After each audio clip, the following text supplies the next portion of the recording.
estoy bien. Reinos vastos siempre reinarás. Siglos pasan, tiempos cambian, pero tú eres mismo serás. Reinos bien, yo me encuentro. Reinos vastos siempre reinarás. Siglos pasan, tiempos cambian, pero eres mismo serás. Reinos bien, yo me encuentro. Reinos vastos siempre reinarás. Siglos pasan, tiempos cambian, pero eres mismo serás. Libre soy,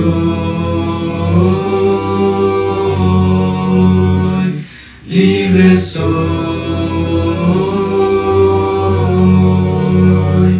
libre soy,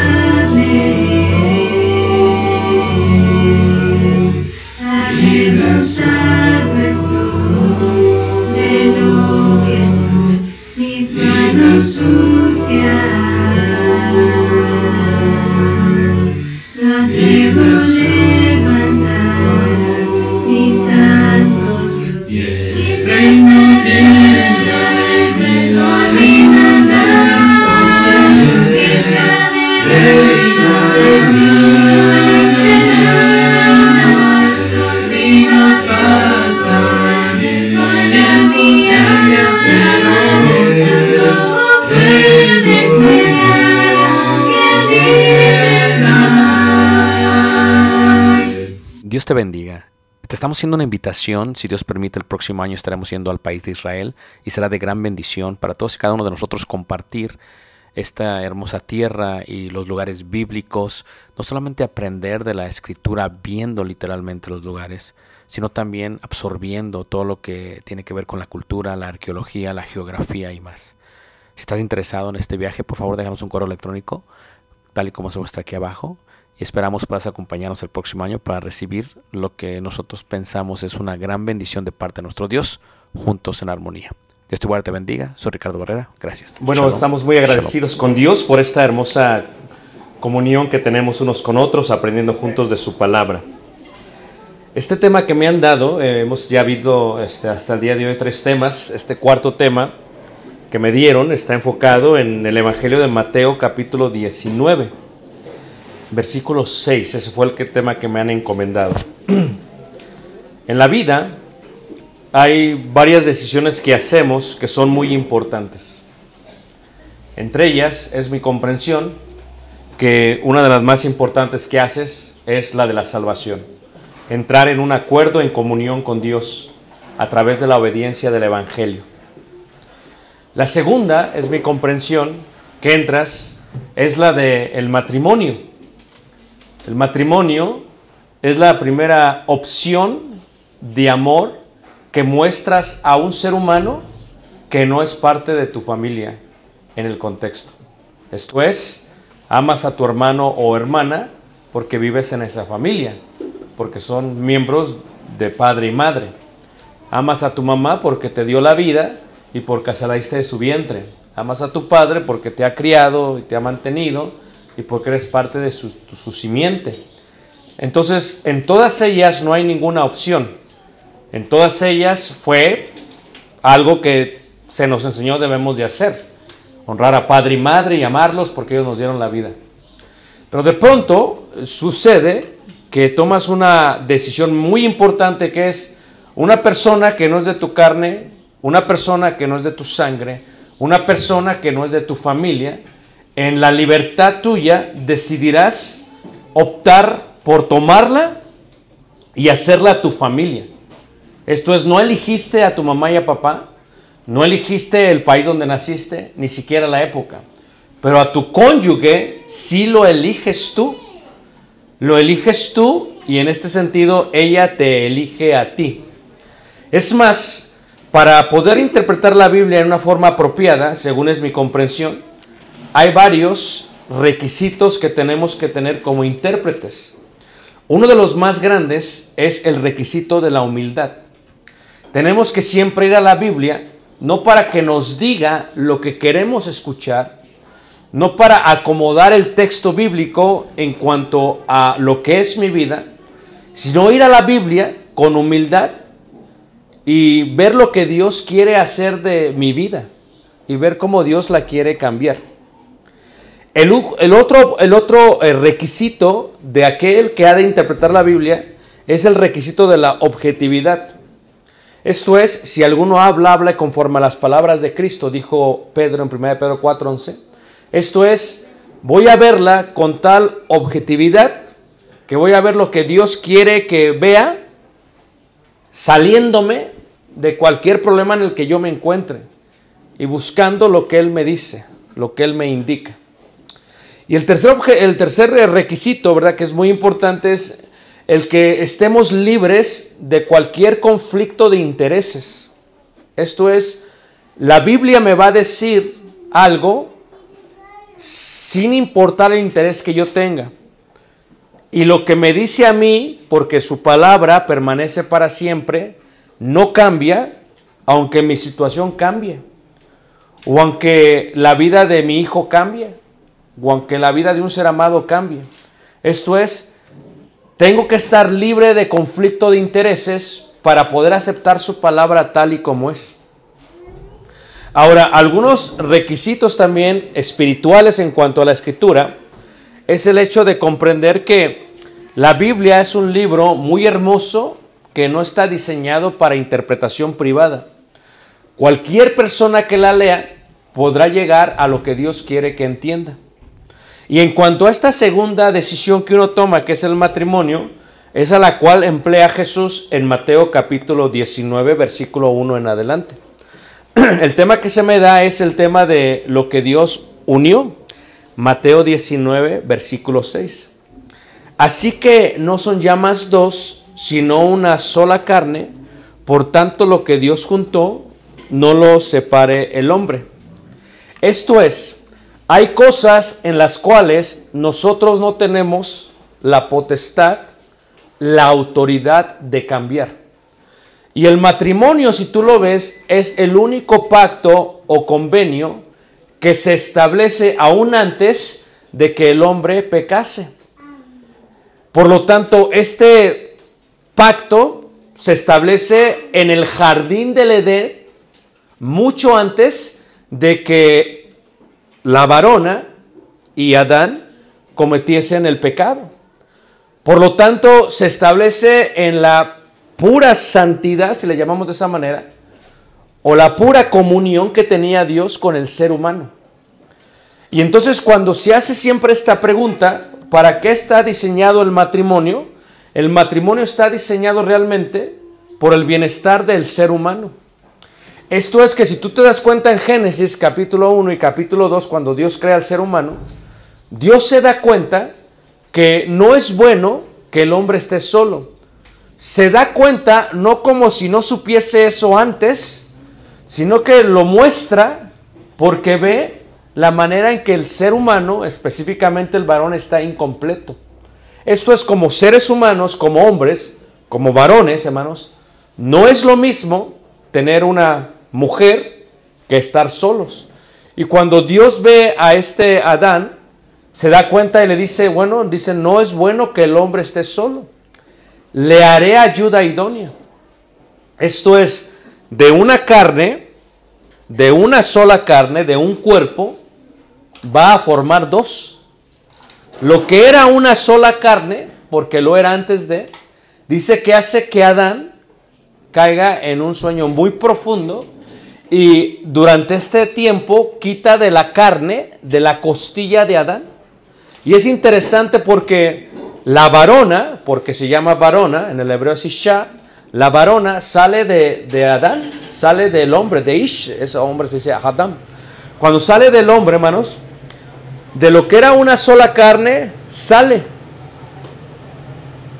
Esto es, era una sola carne, capítulo 1, capítulo 2, No es bueno que esté solo el hombre y entonces saca a la mujer. Y entonces cuando sale de la mujer y Adán despierta, con palabras muy correctas dice, esta es hueso de mi hueso y carne de mi carne, ¿verdad? Y entonces será llamada varona porque salió del varón. Y entonces establece este pacto muy, muy hermoso. Pongamos separador aquí, regresaremos en un momento. Ahí en Génesis, en el capítulo 2, este pacto muy bello antes del pecado, dice Génesis capítulo 2, en el versículo 24 dice ahí, por tanto dejará el hombre a su padre y a su madre y se unirá a su mujer y serán una sola carne. Entonces el matrimonio lo que hace es que lo lleva al estado original. Lo que era una sola carne y fue separado, en el matrimonio se vuelve a hacer una sola carne. Se complementa. Lo que no estaba bien se forma en dos, aunque los dos son una sola carne. Cuando entendemos esto, hermanos, entendemos por ende que el matrimonio es un establecimiento divino y por lo tanto no es algo establecido por el ser humano. Entendemos también que el matrimonio no es un mandamiento, porque lo es. Si no tienes don de continencia, lo es mejor casarse que estarse quemando, dice el apóstol. Es un mandamiento no solamente para aquellos que creen en Dios, sino el mandamiento también es para aquellos que aún no creen en Dios. Esto es, el matrimonio no está establecido solamente para los creyentes o para la iglesia.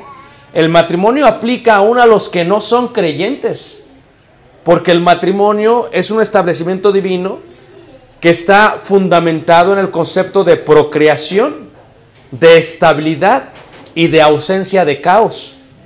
Esto es, cuando una persona tiene hijos, necesita ser un hombre y una mujer, porque el matrimonio fue diseñado hombre y mujer. Por ello, es imposible que un hombre y un hombre tengan hijos, y que una mujer tengan hijos. Por lo tanto, el matrimonio se establece en ello. Pero se establece en la idea de ser una sola carne. Esto lo establece Dios, no lo establece entonces el ser humano. Y a través de la escritura te vas dando cuenta que el matrimonio se emplea de esa manera. Se emplea el matrimonio, se tiene hijos y se crea lo que es una familia. La familia tiene el propósito de preservar el orden dentro de la sociedad. Esto es, no es lo mismo criar hijos solamente con un hombre, solamente con el corazón y la mente de un hombre, que crearlos con el hombre y crearlos con la mujer. Por lo tanto, el mandamiento se establece no solamente para la iglesia, sino para toda la humanidad. Si tú ves, por ejemplo, y lees los libros de historia, específicamente los libros de los romanos, cuando los romanos contraían matrimonio, los cuales no eran creyentes de Dios, los cuales no eran judíos y los cuales no seguían, ¿verdad?, la ley de Dios o la palabra de Dios, tenían que decir en latín el concepto que se menciona aquí en Génesis capítulo 2, 24. Y ellos decían lo siguiente: tomaban a esa mujer y decían, ella es hueso de mis huesos y carne de mi carne. O sea, sin creer en Dios, sin tener Biblias, sin ser judíos, contraían matrimonio de esa manera. Y dentro de la sociedad romana se veían ya como una familia, como un matrimonio. Yo te invito a pensar en ti y en ustedes como personas. Como personas ustedes, hermanos, a veces se casaron y todavía no creían en Dios. Permítanme hacer un sondeo. ¿Cuántos de ustedes contrayeron matrimonio cuando todavía no eran cristianos? Levanten la mano. ¿Sí se fijan? Esto indica que sin conocer a Dios, sin tener conocimiento de la Biblia, tú decides casarte. Es más, en Romanos capítulo 13, versículo 1, dice la escritura que debemos someternos a las autoridades ¿qué? Superiores. Y dentro de las autoridades superiores se encuentra el concepto del matrimonio para la preservación de la sociedad, para la preservación del orden y la ausencia del caos. Porque cuando hay matrimonio se entiende que hay mucho más orden. Ahora, si Dios establece las leyes, porque uno tiene que someterse a ellas, porque no hay ley que no haya sido puesta por Dios, dice la Escritura, por lo tanto, aunque una persona no crea en Dios, si contrae matrimonio por una ley terrenal, que fue establecida por Dios, ante los ojos de Dios está casado. Porque es un establecimiento que Dios provee. Por eso, si alguno de ustedes se casó, y yo sé que aquí en México está muy arraigada la idea por mucho tiempo, es, bueno, ya me casé por el civil y ahora me voy a casar, ¿por qué? Sí, pero así no funciona el concepto divino. Esto es, si tú te casas por el civil, como fueron leyes que estableció Dios, pues ya estás casado ante los ojos de Dios. O sea, eso es algo que entendemos como seres humanos, y por eso algunos de ustedes que se casaron antes de ser creyentes, algunos se casaron al civil, y no es como que no estamos casados, o sea, realmente estaban casados, pero el concepto es lo que Dios une. Fíjate qué interesante, no tenemos potestad de separarlo, y la pregunta sería ¿por qué? Es muy interesante, hermanos, cuando tú lees la escritura, imagínate tú, si tú le dices a tu hijo, si tú le enseñas a tu hijo, mijo, tú te puedes casar, pero si al rato no te gusta tu mujer, ¿la puedes qué? Dejar. Hay veces nosotros no tenemos que decirle eso a nuestros hijos, porque ellos ya lo están aprendiendo con nuestra vida, con lo que aprobamos y con lo que desaprobamos.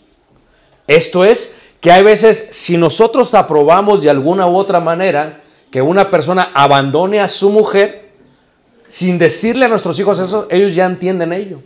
Sin embargo, si vamos ahí a Malaquías, en el capítulo 2, en el versículo 14, cuando se habla de este convenio, o se habla de este pacto, la palabra de Dios indica, de una manera específica, lo que Dios aborrece, lo que a Dios no le agrada, y lo que espera como seres humanos.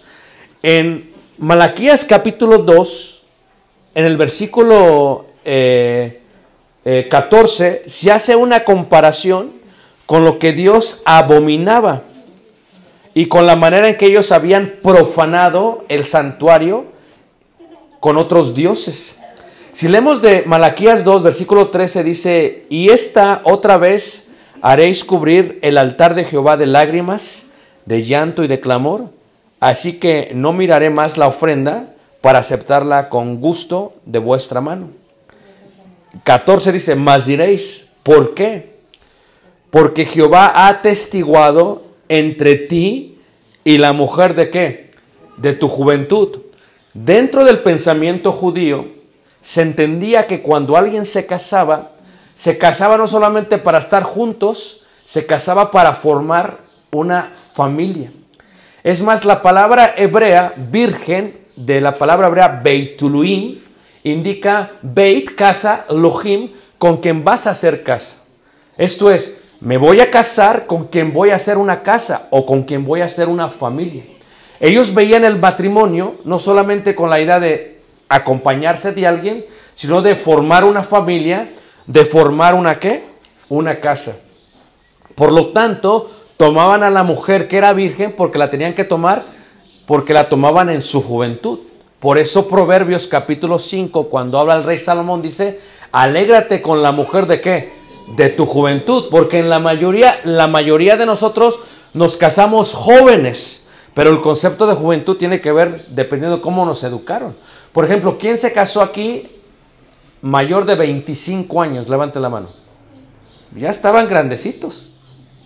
¿Ya sabían lo que hacían o no? ¿Quién se casó entre los 20 y 25 años? Pues ya eran mayores de edad. ¿Quién se casó antes de los 20 años, vamos? Aquí estamos los inmaduros.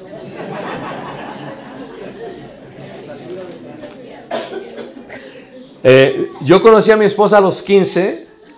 A los 3 meses le pedí que se casara conmigo. Y me dijo que estaba loco. Y a los 17 nos casamos. ¿Ok? Entonces, entendía, aunque era incrédulo, que el matrimonio era para toda la vida. Entendía este concepto. Y vivía en una sociedad que tiraba su matrimonio por alguna pasión, que tiraba su matrimonio porque no llegaban a acuerdos, que tiraba su matrimonio porque simplemente ya no querían estar casados, querían regresar a la vida de jóvenes. Entonces, para mí, la mujer de mi juventud fue Tali. Y con ella Dios atestiguó. O sea, aquí lo que indica la escritura es esto. Dice, porque Jehová ha atestiguado entre ti y la mujer de tu juventud, contra la cual has sido desleal, siendo ella tu compañera y la mujer de ¿qué? De tu pacto. O sea, Tali era la mujer de mi pacto. Pero este pacto estaba conformado por la ley. Es más, aún la gente que no cree en Dios, el notario, yo soy notario en Estados Unidos, ¿ok? Pero el notario aquí, por ejemplo, en México, hermanos, que se necesita un juez, ¿verdad? Y tiene que venir y tiene que estar ahí presente y hacer todo el proceso. Ellos mismos con sus palabras del mundo te dicen, en la salud, en la enfermedad, y en la riqueza, y en la pobreza, y para muchos ha sido pobreza y pobreza, eso es parte de la vida. Entonces, pero ellos te indican claramente esto del matrimonio. Y por muchas décadas, hermanos, era complicadísimo dejar a la mujer de tu pacto. Ahora es muy sencillo y ahora es muy fácil. Entonces, aquí vemos que la mujer de tu pacto, con quien Dios te unió, es la mujer de tu juventud. ¿Me entienden? Es la mujer de tu juventud. ¿Sabía lo que yo estaba haciendo? Sí, tal vez no al nivel de lo que sé hoy. Porque aún los que estudian la neurociencia dicen que el cerebro no se desarrolla hasta los 24, 25 años. Entonces le digo a Tali, mi cerebro no estaba todavía desarrollado. Pero aún así sabía lo que estaba haciendo, hermanos. Y los judíos tenían este contexto en cuanto a la idea de separarse. Esto es, ¿y qué si no funciona? ¿Y qué si no pasa? Pero aún dentro de la ley solamente había, hermanos, una razón por la cual se podía repudiar. Era la única razón que está escrita en la ley de Moisés por la cual se puede repudiar. Y tiene que ver con la idea de formar familia. Y aquí entramos en contextos muy importantes de palabras. Las palabras son muy importantes, hermanos. Teníamos un maestro de epigrafía y el maestro de epigrafía nos decía, que son los que analizan los lenguajes antiguos, ¿verdad? Decía, las palabras son tan importantes porque la palabra tiene una línea definida de objetividad. ¿Ok? Esto es, entre más palabras haya, es mejor porque se puede hablar de algo específicamente. Esto es, se crea una palabra, cuando ves la etimología de las palabras, el origen de las palabras, es para hablar de algo específicamente. No es para generalizar, es para hablar de algo específicamente. Y en este contexto, hermanos, las palabras de la Biblia, es mi comprensión, tienen un propósito. Y por ejemplo, cuando tú ves en Deuteronomio, que es la ley cuando se repite por segunda vez a los judíos, ahí en el capítulo 20, específicamente se habla, capítulo 22, perdón, específicamente se habla en cuanto a la idea del matrimonio. Esto es, el matrimonio, ¿verdad? Es algo que Dios une. Dios establece las leyes, te casas por el civil, Dios une. Pero el matrimonio es una decisión que tú tomas en cuanto a formar familia, formar casa o formar una sola carne con alguien más. Por eso, si alguien se ha de casar, debe pensarlo muchas veces. No es algo que se ha de tomar a la ligereza.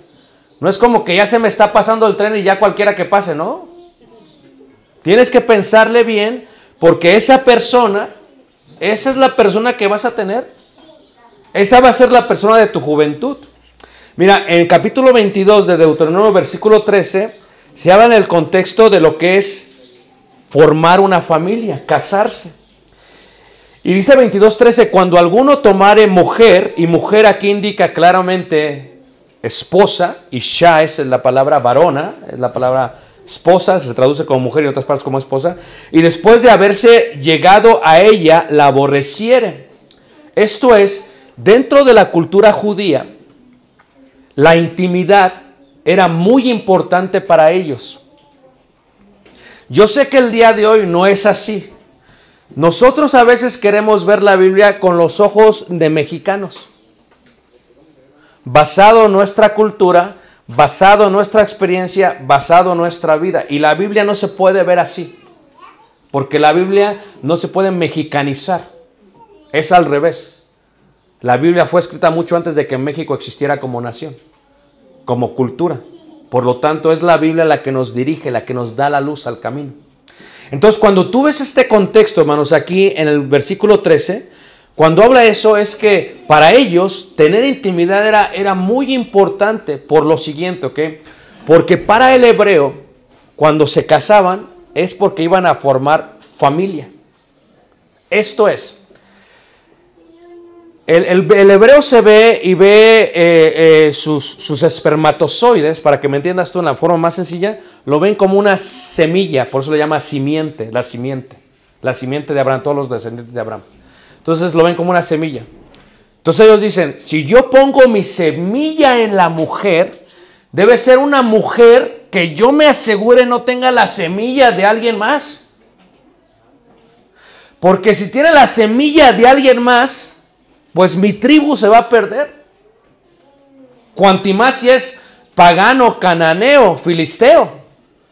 Tengo que asegurarme que la mujer que voy a tomar sea Beit Luhim. Esto es, una mujer con la que pueda hacer familia. Y si no es así, es peligroso. Y el contexto de 22 es precisamente eso. Versículo 13. Dice, y después de haberse llegado a ella, la aborreciera. ¿Qué es llegarse a ella? Es tener intimidad sexual con ella. O sea, si tú la tomas por mujer, si tomas a la mujer de tu pacto, primero la tomas a la mujer de tu pacto. Y luego te allegas a ella. No es como las culturas del occidente hoy. ¿Qué hace hoy en día? Se van a vivir en unión libre. Si nos llevamos bien, luego nos casamos. No, así no funciona. Para los judíos era, primero tomo la mujer de mi pacto. Hay un contexto de que Dios sea testigo de esto. No solamente en forma privada, tú y yo, sino en forma pública con todas las familias. Por eso los judíos cuando hacían sus bodas duraban 7 días y el último día en la boda se hacían los votos o el voto del pacto. Ante Dios prometían estar juntos y en ese momento el judío entendía que lo que Dios unía no lo podía separar ¿quién? El hombre. Pero cuando Dios unía a esa persona había un pequeño paréntesis. Pero es que todavía no se ha llegado a ella. El judío entendía esto, versículo 14. Y le atribuyere faltas que den de qué hablar, y dijere, a esta mujer tomé y me llegué a ella, y no la hallé virgen, Beit Lohim. Esto es, no la hallé para hacer familia. Para que me entiendan en términos latinos, mexicanos. Ya traía domingo, ¿qué? Ya, ustedes lo dijeron, 7. O sea, ¿qué sucede? O sea, en este contexto es, si yo la tomo y ya está embarazada, ¿cuánta gente, hermanos, en nuestra sociedad, la mujer se embaraza de uno y luego tiene que casarse rápido? ¿Y por qué la gente es chismosa? ¿Por qué es chismosa? ¿Pero por qué? Porque luego, ¿qué? No, que tú fuiste 7 mesino, mijino. No. La gente le echa siempre la calculadora. ¿O no es cierto, hermanos? ¿Verdad? Y en muchos tiempos había unas fajas increíbles para que cupiese bien el vestido de ¿qué? De novia. Pero ahí la cuñada desconfiada o la suegra decía, no, se casaron en febrero, tiene que nacer ¿cuándo? No, ¿cómo que nació en junio? Esto no hace sentido. Esto es en nuestra sociedad. Los judíos se aseguraban que la mujer fuese virgen después del voto cuando la tomaban como mujer. Cuando se allegaban a ella, cuando tenían intimidad. Porque sabemos todos, hermanos, que cuando una mujer, cuando una joven se cuida y es virgen, cuando tienes intimidad por primera vez con ella, todos sabemos, hermanos, que la mujer sangra. A menos que se haya caído del caballo. A menos que practicase gimnasia. Por lo tanto, hermanos, para ellas era muy importante. Por eso el día de hoy, hermanos, dentro de las culturas del Medio Oriente, cuando una mujer ha perdido su virginidad, a veces hasta se operan para volvérsela a colocar. Porque si toman mujer y no hallan la señal de que es virgen, la pueden matar los musulmanes. El judío decía, bueno, yo la tomé, vieron todos que me casé, hicimos fiesta y todo, invitamos a toda la constancia judía y nos casamos. Pero luego, fíjate, en la última noche donde se hacían los votos, porque era una fiesta de 7 días. Yo no sé si aquí en la Constancia se hagan fiestas de tantos, en Zacatecas, no sé. Pero yo cuando me acuerdo, cuando era pequeño, con mi abuelo, duraban 3, 4 días, hermanos. Y que la tornaboda y que la super tornaboda. Y se iban todos, mi abuelo tenía que proveer para toda la familia, hermanos. Y ya ve que la gente se quedaba. Entonces, los judíos eran así. Pero la última noche, mientras todos andaban en fiesta, había un lecho, una cama. Y entonces ellos se excusaban y se iban al cuarto. Y nosotros seguíamos en las bodas. Y de pronto tenían intimidad. Y tenían que tener intimidad. Y entonces, si él tenía intimidad con ella, y dice la escritura, y le haya, como dice ahí, le atribuyere faltas que den que hablar de la tía judía. No, que esta no, mijito, no, esta. Entonces, ¿qué pasa? Versículo 15. Entonces el padre de la joven y su madre tomarán y sacarán las señales de la que virginidad de la doncella a los ancianos en la ciudad, en la puerta. ¿Esto es qué? La prueba de que es virgen es lo que al parecer son las señales de virginidad. ¿Todos me están siguiendo, hermanos? ¿Sí me están entendiendo? Ahora, si la mujer no sangraba, hermanos, la mujer podía perder, ¿qué, hermanos? Su vida. ¿Tú crees que la mujer iba a andar subiéndose al caballo? No, porque de eso dependía, ¿qué? Su vida. Y de eso dependía el hombre. Ahora, ¿qué sucede? Dice ahí en el versículo 16, y dirá el padre de la joven a los ancianos, yo di mi hija a este hombre por mujer y él aborrece. Fíjate el contexto de aborrecer, que son palabras que utilizan en Mateo. ¿Por qué él aborrece? No la aborrece 20 años después. No la aborrece 30 años después. La aborrece automáticamente cuando se da cuenta que no es Beit Luhim. Cuando él dice, ¿sabes que no es virgen? ¿Qué tal si ya, a lo mejor ya trae ahí a alguien de la tribu de Simeón? ¿O a la tribu de Judá? ¿O a la tribu de Neftalí? ¿O a un filisteo? Porque los judíos protegían mucho su simiente. Por eso cuando nacían sus hijos y crecían, ¿quién es tu papá? ¿Quién es tu abuelo? ¿Quién es tu bisabuelo? Y así se iban hasta las tribus, hermanos.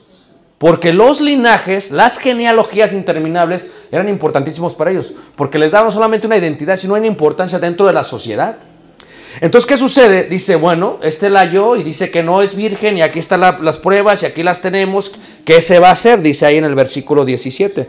Dice 18, dice, entonces los ancianos de la ciudad tomarán al hombre y lo castigarán y le multarán en 100 piezas de plata, las cuales darán al padre de la joven, por cuanto esparció mala fama sobre una virgen de Israel, y la tendrá por mujer y no podrá despedirla en todos, ¿qué?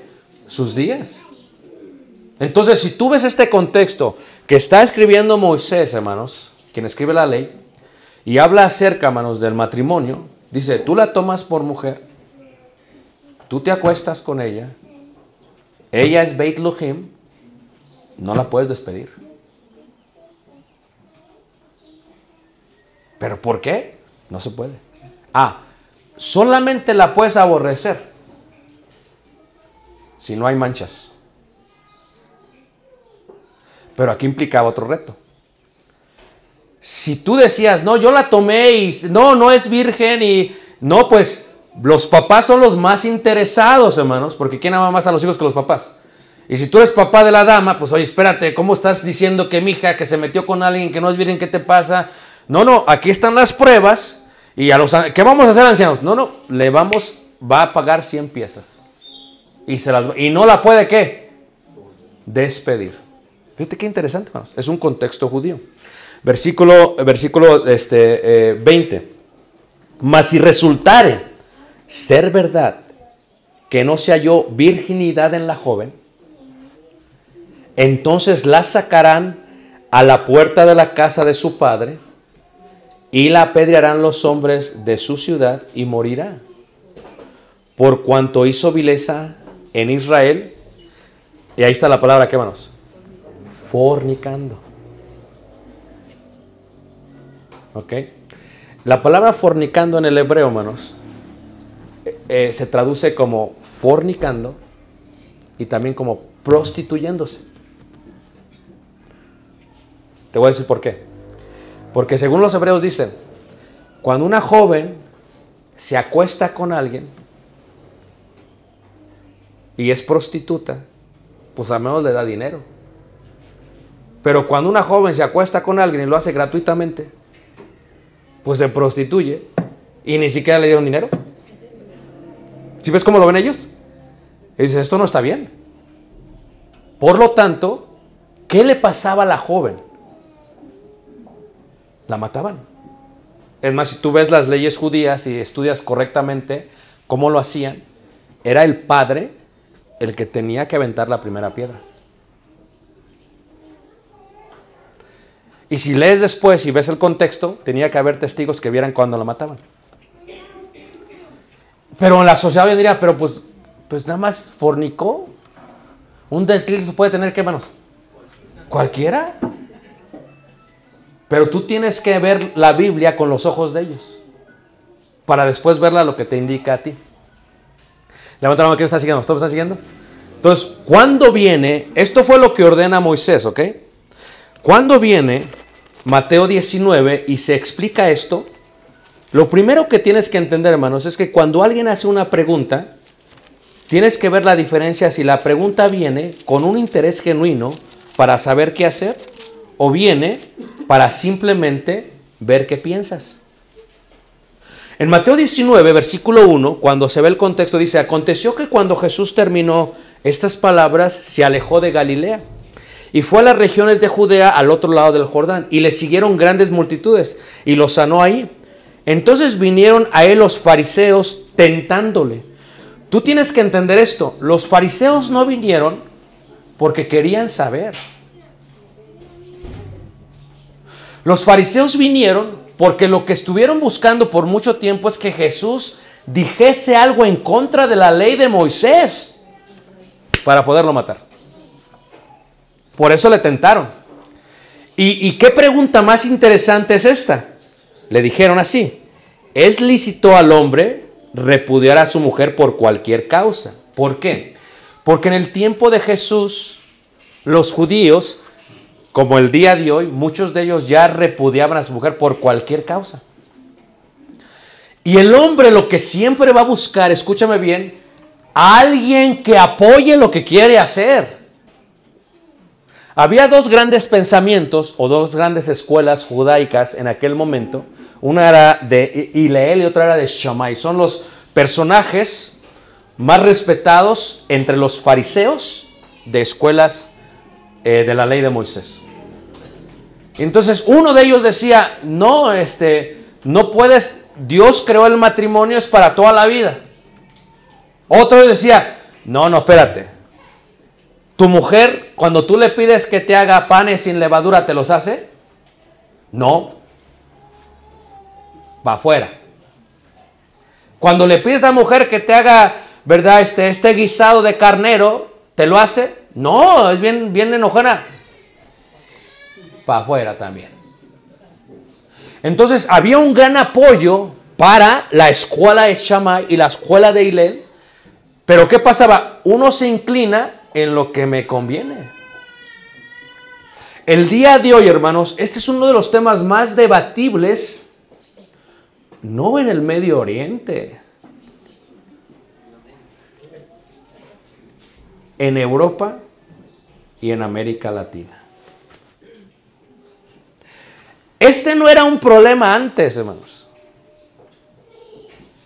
Es más, dentro de las iglesias de Cristo americanas, en el siglo XVIII, este no era un problema.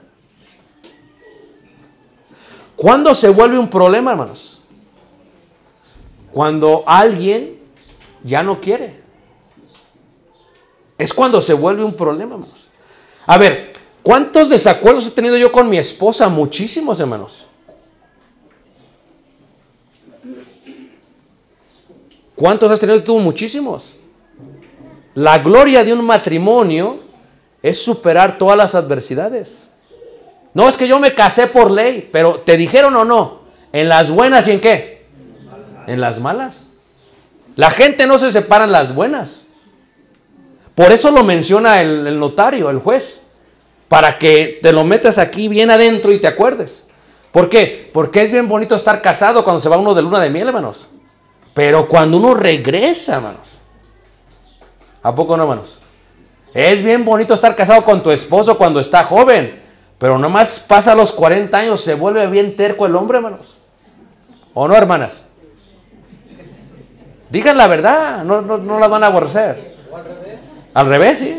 No, pero fíjate, si tú crees que tu hombre es terco a los 39, espérate que cumpla 40, hermanos. No va a aceptar nada. Una cosa es hablar con hombres de 40 años y otra con otros hombres de 60. Ya los de 60 traen la misma camisa, hermanos, por 10 días. No me la quites. ¿O no, hermanos? Y la mujer se la tira a la basura, ¿ves? Porque no se la sigue poniendo. El contexto es que la pregunta ¿es lícito o no? Porque ese era el debate. Hermanos, si tú en tu matrimonio buscas que sea lícito, vas a encontrar a alguien dentro de la iglesia que te diga que sí es lícito, hermanos. Esto no es un contexto de interpretación. Esto es un contexto de conveniencia y de conflicto de intereses. Es muy interesante, hermanos, cómo hace 2 siglos, dentro de la iglesia de Cristo en Estados Unidos, hermanos, no había el problema del debate. Esto era entendido, así es y ya. Pero es interesante, hermanos, cómo es que después en los años 30 y 40 se empieza a hacer un debate. ¿Por qué? Porque a la gente, hermanos, le gusta que le den por su lado. Si lo que tú quieres es separarte, vas a encontrar a alguien que te diga que sí, créelo. Y te va a decir y buscar y encontrar. Pero si somos objetivos, como hablaba de los requisitos generales, hermanos, mira, a mí no me van a dar un bonus si te digo una cosa u otra cosa, hermanos, ¿ok? Te quiero decir, o sea, yo no tengo ninguna ganancia en esta plática. Te estoy diciendo lo que yo comprendo que dice la Escritura. Si somos objetivos, la pregunta que le hicieron ¿es lícito o no, Jesús? Y Jesús, nuestro Señor Maestro, contesta de esta manera. Él respondió, le dijo, ¿no habéis leído que el que los hizo al principio, varón y hembra los hizo? Y dijo, por esto el hombre dejará al padre y su madre y se unirá a su mujer y los dos serán una sola carne. Así que no son ya más dos, sino una sola carne. Por tanto, lo que Dios juntó no lo separa el hombre. Y ahí acabó. Si viene a mí mi hijo me dice, papá, ¿me puedo separar? ¿No habéis oído, mi hijo, que lo que Dios hizo varón y hembra y lo que Dios juntó no lo separa? ¿Quién eres tú para separarlos? ¿Quién es tu suegra? ¿Quién es la amante para separarlos? No hay nadie que te pueda separar. Pero el hombre, hermanos, fíjate que los judíos no fueron porque querían saber, regresando al punto, le querían tentar. Queremos agarrar a Jesús en un error, que vaya en contra de la ley de Moisés. Ese es el contexto del capítulo 19. Por eso dice el versículo 7, ellos dicen, le dijeron, ¿por qué? ¿Por qué pues mandó Moisés dar carta de divorcio y repudiarla? Es una buena pregunta. A ver, espérame, Jesús. Tú me estás diciendo, Jesús acaba de decir, no se pueden separar. Es lo que acaba de decir, ¿están de acuerdo, hermanos? Lo que Dios, no, eso es lo que acaba de decir Jesús, hermanos. Ellos regresan. Y dice, espérate, Jesús. Entonces, ¿por qué Moisés sí dio carta de divorcio? ¿Por qué permitió aborrecer a Moisés? Es una buena pregunta, hermanos. Jesús tan sabio, hermanos, fíjate. Sabio dice lo siguiente, bueno, Él les dijo, por la dureza de vuestro corazón, Moisés os permitió repudiar a vuestras mujeres, mas al principio no fue así. Los acaba de agarrar. O sea, esta ya es otra pregunta. No es la misma pregunta, es otra pregunta. ¿Están de acuerdo, hermanos? La primera pregunta ¿es lícito? La respuesta es, lo que Dios juntó no lo separa el hombre. La segunda pregunta es, ¿por qué Moisés? Son 2 preguntas, hermanos. Es claro.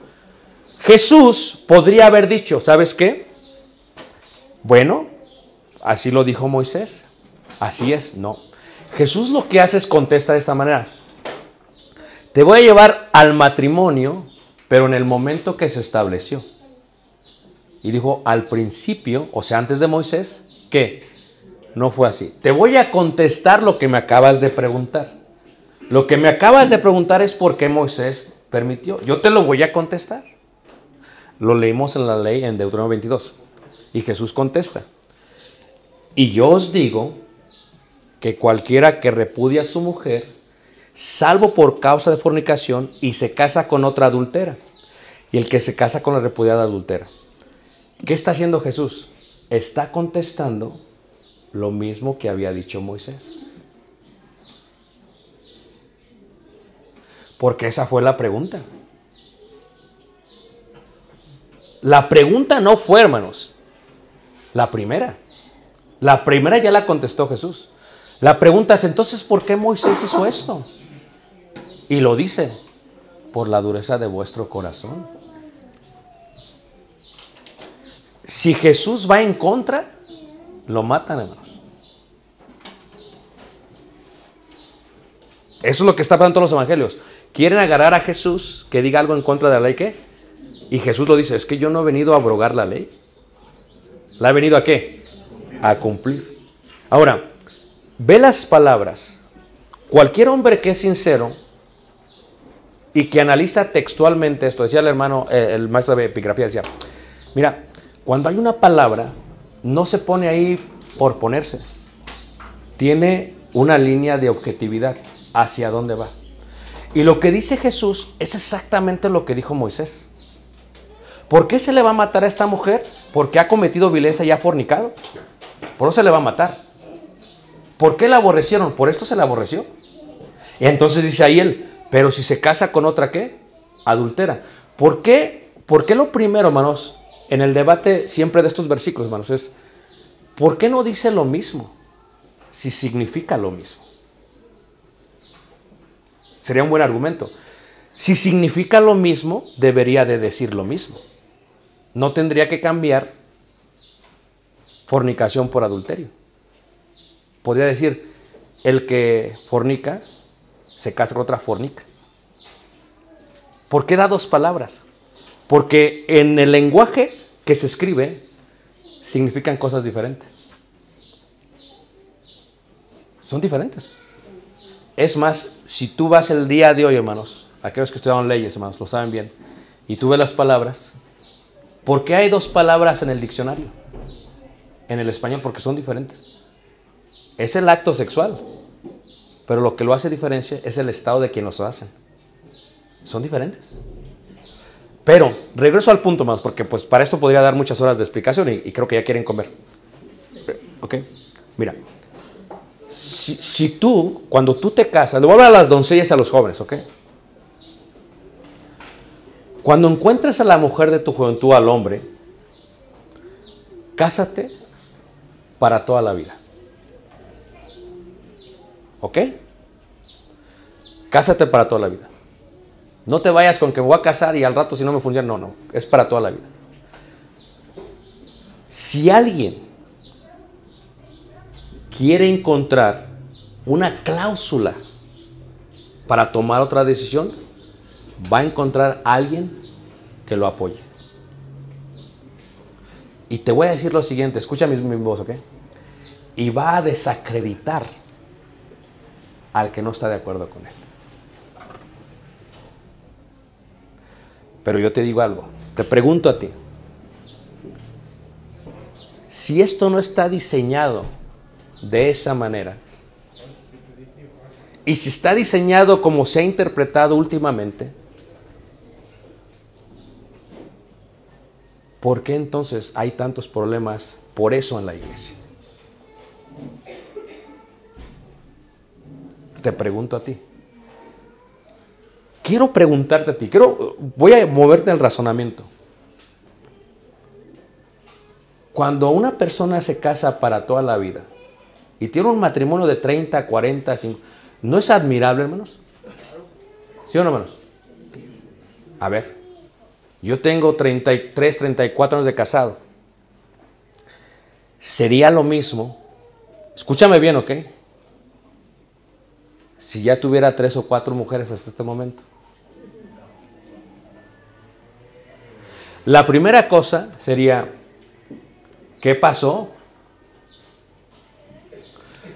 La Biblia, hermanos, uno se la puede acomodar a su forma de vivir. Es muy sencillo. Y puede buscar gente que te apoye. Pero al final del día tenemos que ser honestos con Dios. Ni la sociedad lo ve bien, hermanos, que no conoce a Dios. La sociedad no lo ve bien y no conocen a Dios, hermanos. ¿Qué espera Dios? Que aprendamos a amar a nuestra esposa. Y el amor nunca deja ¿qué? ¿Qué es amar? Es una acción. Diría la hermana Gloria, fue fácil amar a Julián cuando estaba joven. Pero ahora que ya los huesos le suenan, que ya está desvielado el motor. Con respeto, yo lo quiero mucho, hermano. ¿A poco no es difícil, hermanos? Si el matrimonio no es para toda la vida, ¿cómo hablar del perdón? Que fue un mandamiento de Dios. Jesús es muy sabio lo que está contestando aquí. Podríamos debatir horas, hermanos. Y esto se ha hecho mucho. O sea, esto no es... En el día de hoy, dentro de la iglesia, hay escuela de Shammai y escuela de Hillel. O sea, esto no es algo nuevo, hermanos. Lo hay aquí en México, lo hay en Centroamérica. Yo he visitado muchas iglesias, muchos países. Y este siempre es el debate de por vida, hermanos. Me voy a morir, va a seguir siendo el debate, hermanos. Lo que a mí me interesa es lo que yo entiendo que Dios me dice a mí para preservar mi matrimonio. Y cuando alguien me pregunta, tengo que ser honesto con esa persona y decir, ¿sabes qué? Esto es lo que yo entiendo. Porque si no soy honesto para con lo que yo entiendo, hermanos, para con Dios, pues voy a dar cuentas en aquel día. Pero si yo creo esto y luego mi hijo me sale con cosas y ya le cambio, digo, no, es que ya tengo un conflicto de intereses y cómo no, pues ya no, hermanos, prediqué esto el 31 de mayo del 2025, pero ya cambié de idea. No, espérate, ¿qué pasó? No, esto ya hay un conflicto de qué vamos, de intereses. Y entonces ya no es objetivo uno. Pero si uno está libre de conflicto de intereses, se pregunta, ¿por qué tenemos que estar casados? Es muy sencillo, hermanos. Porque lo que Dios unió, no lo puede separar el hombre. O sea, ¿quién soy yo para que con mi interpretación separe un matrimonio? Yo quiero que lo pienses tú, hermanos. Estoy apelando a tu razonamiento. ¿Quién soy yo? ¿Qué autoridad tengo para decir, ¿sabes qué? Ustedes ya no están casados. Espérate. ¿Quién eres tú? Es un simple mortal. Y por todo tendremos que dar cuentas. Miren, hermanos, yo estoy seguro, no quiero aquí que al salir me golpeen, ¿ok? Pero si no, ni modo. Yo estoy seguro que aquí no todos están de acuerdo con este pensamiento. No es algo nuevo, hermanos. Las iglesias de Cristo, esto es un cáncer que devora las iglesias, hermanos. Iglesias se han dividido por esto, regiones se dividen por esto, o sea, ellos creen esto. Esto es algo que nunca se va a acabar, hermanos. Pero yo lo que quiero es que tú entiendas, hermanos, que lo importante es lo que tú entiendes para tu matrimonio. Y lo que yo entiendo para mi matrimonio es que el amor para mi esposa no puede acabar hasta que uno de los dos pierda, ¿qué? La vida. Y lo que yo entiendo es, le he dicho a Caleb, piénsale bien, mijito. Por eso te estábamos dando opciones. No te llevé a Durango, pero a lo mejor te llevo para la próxima vez. Tal vez hay una doncella que se quiera casar contigo. Piénsale bien. Porque el matrimonio, hermanos, es algo que tienes que pensarlo bien. Es algo muy serio, hermanos. Ante Dios es un pacto con la mujer de tu juventud. Entonces es muy, muy serio, hermanos. Ya más cuando hay hijos, hermanos. Ahora, sí, tristemente en la iglesia hay muchos problemas maritales, hay muchos problemas familiares, gente se separa, hermanos, pero no por eso vamos a decir otra cosa que lo que dice la Biblia, hermanos.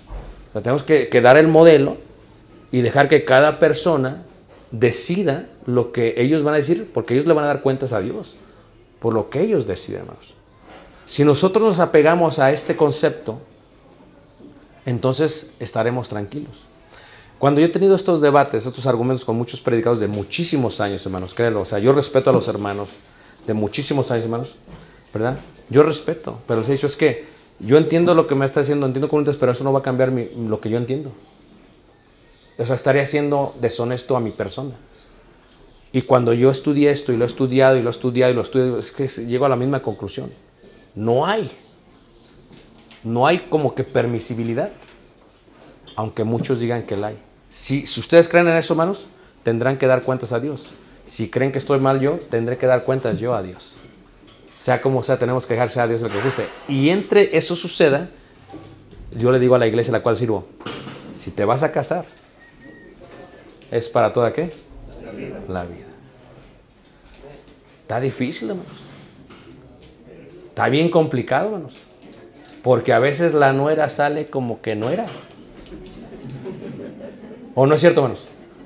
Pero Pablo digo acá, piénsale bien, mijito. No te vayas por la atracción física. Piénsale bien. Hay que pensarle muy bien, hermanos, porque es un pacto, no ante los hombres, un pacto ante Dios. Y si yo soy desleal para con ella, la mujer de mi junto, en donde quien Dios atestiguó, a quien le voy a dar cuentas es ¿quién? A Dios. De esto podríamos hablar mucho. No sé por qué me dieron este tema, hermanos. No me vean mal, hermanos. O sea, no es que tenga miedo, pero luego no me dan de comer. Pero no me vean con ese tema. Es algo a meditar. Solamente apelo a tu razonamiento. Medítalo. No quedas conforme, ora. Estudia. No es que este maestro me cae mejor y está bien. Pero sé honesto contigo. ¿Realmente es lo que Dios quiere? Y si llegas a esa conclusión, pues tendré que respetar tu interpretación, pero no voy a hacer lo que tú quieres en mi vida. No puedo correr ese riesgo. Entonces, las escuelas siempre va a haber, los pensamientos siempre van a estar, pero si seguimos a Jesús, Él dice, lo que Dios juntó, no sé para qué.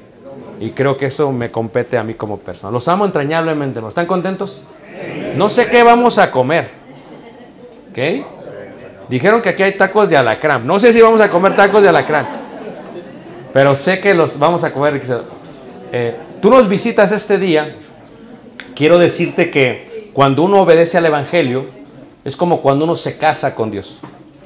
Viene a ser parte de la iglesia, que es la esposa de Jesús. Y si tú crees que Jesús es el Hijo de Dios, hoy puedes obedecer al Evangelio. Si crees, bien puedes. Si te preguntas qué debo de hacer, ¿crees que Jesús es el Hijo de Dios? Puedes. Si lo confiesas delante de los hombres, Él te confesará delante de su Padre. Si te arrepientes de todo lo que has hecho, hoy podemos bautizarte para el perdón de pecados. Hoy es día de salvación. No va a ser fácil, pero va a ser una gran bendición. Hermanos, los amamos entrañablemente y si Dios permite, nos vemos en el convivio. Dios les bendiga y cantaremos un himno de invitación. Si tú estás entre nosotros, ven. Hoy es día de salvación. Pasa, hermano Luis Enrique, y canta. Pongamos de pie para esta invitación.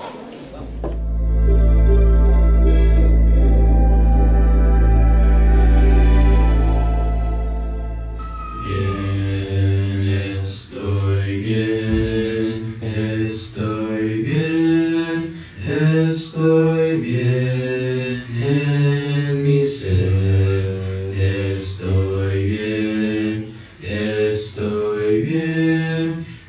estoy bien en mi ser. Reinos bien, reinos vastos siempre, reinarán. Siglos pasan, tiempos cambian, pero tú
sucias. La debo levantar, mi santo Dios, y prestaciones de tu hermandad, que sea de reino destino encerrados, si nos pasa mi sueño, mi alma, descanso,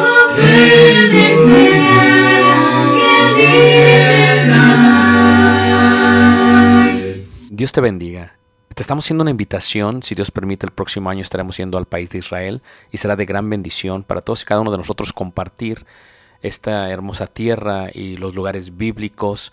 No solamente aprender de la Escritura viendo literalmente los lugares, sino también absorbiendo todo lo que tiene que ver con la cultura, la arqueología, la geografía y más. Si estás interesado en este viaje, por favor déjanos un correo electrónico, tal y como se muestra aquí abajo. Y esperamos puedas acompañarnos el próximo año para recibir lo que nosotros pensamos es una gran bendición de parte de nuestro Dios, juntos en armonía. Dios te guarde, te bendiga. Soy Ricardo Barrera. Gracias. Shalom. Shalom.